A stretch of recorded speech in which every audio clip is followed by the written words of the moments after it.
जय श्री राम दोस्तों। कैसे हैं आप सब। आज एक्चुअल में ये जो मैं अभी रिकॉर्ड कर रहा हूँ ये रिपीट कर रहा हूँ, क्योंकि क्या हुआ है कि मेरा ट्रेड तो हो चुका है। ये आप देख सकते हैं, ये मेरी रिकॉर्डिंग है। अभी टाइम हो रहा है 10:35। मेरी ट्रेड भी हो चुका है। अब इसमें हुआ ये है कि जब मैंने रिकॉर्ड कर रहा था तो बीच में मैंने कहीं पे एक बार ये सिस्टम की ऑडियो बंद करने की कोशिश की थी। तो इस वजह से हुआ ये सिस्टम ऑडियो बंद किया मैंने, तो इस वजह से पता नहीं क्या हुआ कि उसके बाद में ये जो माइक्रोफोन की रिकॉर्डिंग है ना, ये भी बंद हो गई। और वीडियो में आगे कहीं साउंड नहीं है। जैसे इसमें अगर अपन देखेंगे ना, तो ये सब में मेरी आवाज़ आ रही है, लेकिन आगे जाके कहीं पे बंद हुई और उसके बाद में फिर वॉइस ही नहीं है। तो मैं अभी इसमें आपको बताने की कोशिश करूँगा। तो मैं पहले ये वीडियो प्ले करूँगा, तब आप जहाँ पे आवाज़ नहीं होगी वो मैं अपनी रिकॉर्डिंग ऐड कर दूंगा। तो ये चीज़ रहेगी। ये तो ये वीडियो चलेगा, तो इसको जहाँ जहाँ मुझे बढ़ाना होगा, स्पीड फास्ट और लो, तो अब ये रिकॉर्डेड वीडियो में मैं ये काम करूँगा। ये सेकंड वीडियो रिकॉर्ड हो रहा है, तो इसमें देखता हूँ मैं कैसे करता हूँ। तो अब आप ये वीडियो देखिए। एक मिनट, इसका साउंड बढ़ा देता हूँ। ये माइक्रो सिस्टम साउंड भी ऐड कर देते हैं।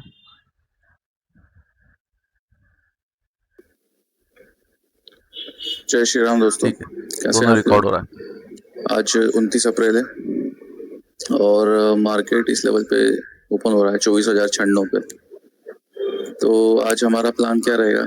हमारे ये रेजिस्टेंस और ये सपोर्ट बने हुए हैं, क्योंकि मार्केट अभी पिछले 3 दिन से ये इसने जो ये वाली डे टाइम फ्रेम पे अगर हम देखें तो ये जो कैंडल बनाई थी ना, इस कैंडल के अंदर ही है। तो ये आज भी, कल भी इसने ऐसा ही किया। कल हमारा सीन था कि यहाँ से ऊपर नहीं जाना चाहिए। ये अगर आपको कल का याद हो, यहाँ पे मैंने एक लाइन बनाई थी, तो उससे थोड़ा बहुत ऊपर चला गया है। डायरेक्शन वाइज हम सही थे, लेकिन हमने एंट्री गलत पकड़ी और हमारा ऐसे हो गया था। खैर कोई बात नहीं। आज हमारा मार्केट यहाँ ओपन हो रहा है, तो ये क्या कर रहा है, ये है अपर हाफ में। कल का दिन है उसी की रेंज में। तो हम अभी यहाँ पे बाइंग का ही सोचेंगे, क्योंकि अगर हम देखें तो ये डे टाइम फ्रेम हो या 4 आवर टाइम फ्रेम हो, ये अभी बुलिश में ही है। और अगर हमें इसमें बियरिश होना है, मतलब ठीक है बियरिश ट्रेड हम बना सकते हैं, लेकिन बियरिश होना अलग बात है। तो अभी बियरिश होना मेरे हिसाब से जब तक ये इस लाइन से नीचे नहीं जाएगा ना, तब तक हम इसमें बियरिश, मार्केट में ओवरऑल बियरिश नहीं हो पाएंगे। क्योंकि ये अभी बढ़ने के लिए ऊपर गया है, ये थोड़ा रिट्रेसमेंट लेके इस तरीके से आगे फॉरवर्ड मूवमेंट कर सकता है। ये ऐसा, ये इस तरीके से। तो इसके नीचे अगर आता है तब हम मान सकते हैं कि ये बियरिश कंप्लीट हो जाएगा। इसका मतलब ये नहीं है कि हम बियरिश ट्रेड अभी भी नहीं बना सकते हैं, ऐसा नहीं है। बट अभी हम कोशिश करेंगे कॉल साइड की। अभी हम पहले पुट साइड के ट्रेड बना रहे हैं कंटिन्यू, हमने यहाँ भी बनाया है। तो हमने ट्रेड बनाया था तो हमारा पूरा प्रॉफिट हो गया था, लेकिन जो भी है हमने फिर ट्रेलिंग एसएल ले लिया। और यहाँ भी पुट का ट्रेड बनाया है बाइंग, लेकिन यहाँ पे देखो ये पहला में ही बाइंग आया, लेकिन उसके बाद में ये सेल में ही चला गया।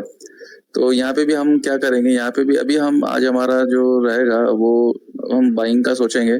और बाइंग किस तरीके से करेंगे हम इसमें, ये यहाँ ओपन हो रहा है, जब ये यहाँ पर आएगा तो फिर यहाँ से हम इसको बाइंग का सोचेंगे। अब बाइंग हम कैसे कर सकते हैं, बाइंग हम इस लेवल पे भी कर सकते हैं। और ये क्लोजिंग प्राइस थी, ये इन दोनों के बीच में हमें बाइंग करना है। तब हम देखते हैं कि कैसे मार्केट बिहेव करता है, उस हिसाब से आपको अपडेट करता हूँ मैं।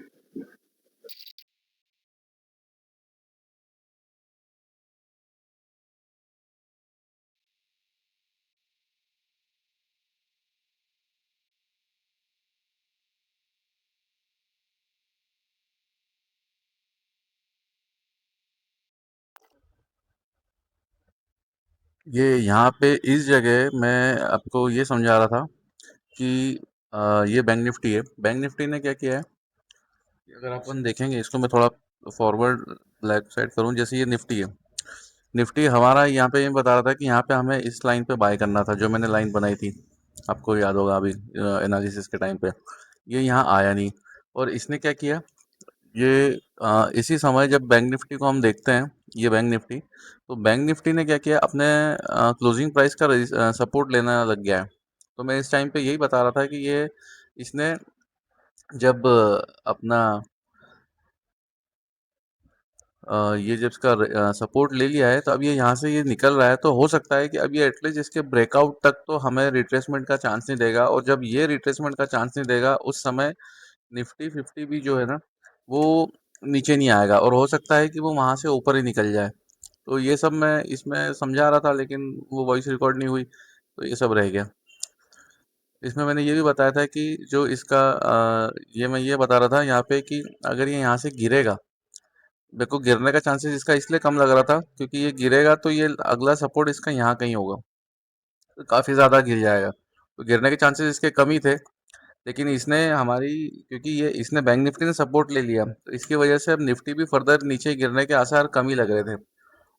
तो इसी वजह से मैंने वहाँ पे ये एनालिसिस कर रहा था मैं कि अब अगर ये यहाँ से करता है तो अब हम यहाँ से इसको सेल कर देंगे, मैं इसको यही समझा रहा था।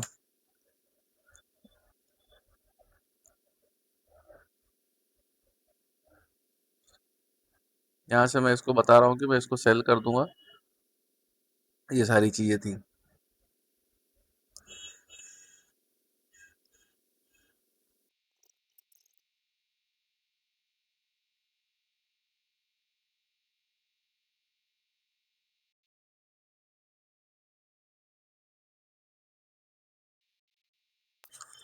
यहाँ पे इसने हमारा जो जोन था वो और इसका हाई भी निकाल दिया है, तो अब हम यहाँ पे ट्रेड पंच करने वाले थे।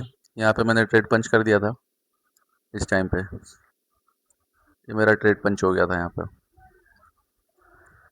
अब इसके बाद हमारा ट्रेड स्टार्ट है, तो हमने हमारा प्राइस थोड़ा एडजस्ट किया, 1700 1750 के नियर अबाउट।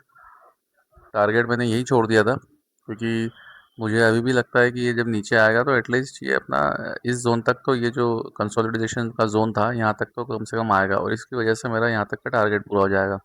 तो ये सोचते हुए मैंने इसका टारगेट यहीं रहने दिया, और एसएल जो हम रखते हैं 27-28 पॉइंट का, 25 से 28-30 पॉइंट का वो रख दिया, और ये सेट कर दिया। तो यहाँ पे इसने ब्रेकआउट भी कर दिया था बैंक निफ्टी ने, तब मेरा ये था कि बैंक निफ्टी का भी ब्रेकआउट हो गया तो अब ये थोड़ा सा रिट्रेसमेंट मारेगा, इतने में हमारा ये 60 55 60 पॉइंट का टारगेट कंप्लीट हो जाएगा। तो ये मानते हो हमने हमारा लेवल का इंतज़ार किया और हमने ट्रेड ले लिया। अब फिर ये आगे ट्रेड चलता है मेरा, देखते हैं आगे।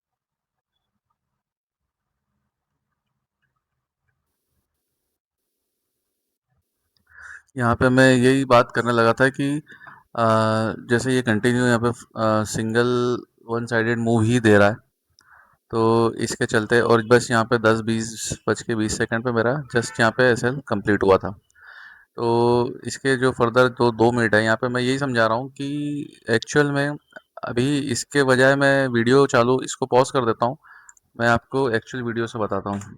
इसको पॉज कर दिया है मैंने, और मैं एक्चुअल मार्केट देखते हुए बात करते हैं हम। ये कि यहाँ पे मैं ये बात कर रहा था कि हमारा ट्रेड लगभग कंप्लीट हुआ 10 बज के 20 मिनट पे और 20 सेकंड पे, मतलब ये वाली जो कैंडल होगी ना यहाँ कहीं। अब यहाँ से ऊपर गया, अब ठीक है, यहाँ से अब ये जब रिट्रेसमेंट ही नहीं शो कर रहा है तो अब हम बात ही क्या करें। हमारी जो ओरिजिनल लोकेशन थी यहाँ कहीं, अब हमें यहाँ ट्रेड पंच करना था। इसने यहाँ पे नीचे आया, थोड़ा सा और नीचे आ जाता तो इसका क्या जाता, हमारा तो टारगेट आ जाता, बट ठीक है। तो मजाक की बात छोड़ते हैं, तो यहाँ से हमारा टारगेट मिस हुआ, और जब ये कंटिन्यू ही जा रहा है, ऐसा भी नहीं कि यहाँ से घूम के यहाँ आए, ये सीधा ही चला गया, तो अब हमारे पास ऑप्शन बचता है कि अब हमको कहीं से रिवर्सल प्लान करना पड़ेगा। कहाँ से, तो ये प्रीवियस डे हाई कैंसिल हो और ये जोन टच करे तब हम यहाँ से सेल करने वाले थे, हमने वही किया। भाई साहब को रुकना ही नहीं है, कंटिन्यू ऊपर जाना है, तो ये भाई तब चलते चले गए, हमारा ऐसे लंच कर दिया। तो मैं यहाँ पे ये बता रहा था कि ये ऐसी सिचुएशन होती है कि अगर मैं अभी मान लो सीरीज नहीं बना रहा होता, एक नॉर्मल तरीके से ट्रेड कर रहा होता, तो क्या होता मेरे साथ में अभी, अभी मैं इस ट्रेंड लाइन को डिलीट कर देता हूँ। ये ना टाइम फ्रेम गड़बड़ की वजह से बता रहा है, क्योंकि ये एक्चुअल में मैंने टाइम फ्रेम ये 1 डे पे टाइम फ्रेम पे बनाई थी, ये वाली, यहाँ से जोड़ते हुए। और इसको हटाता हूँ पहले ड्राइंग को।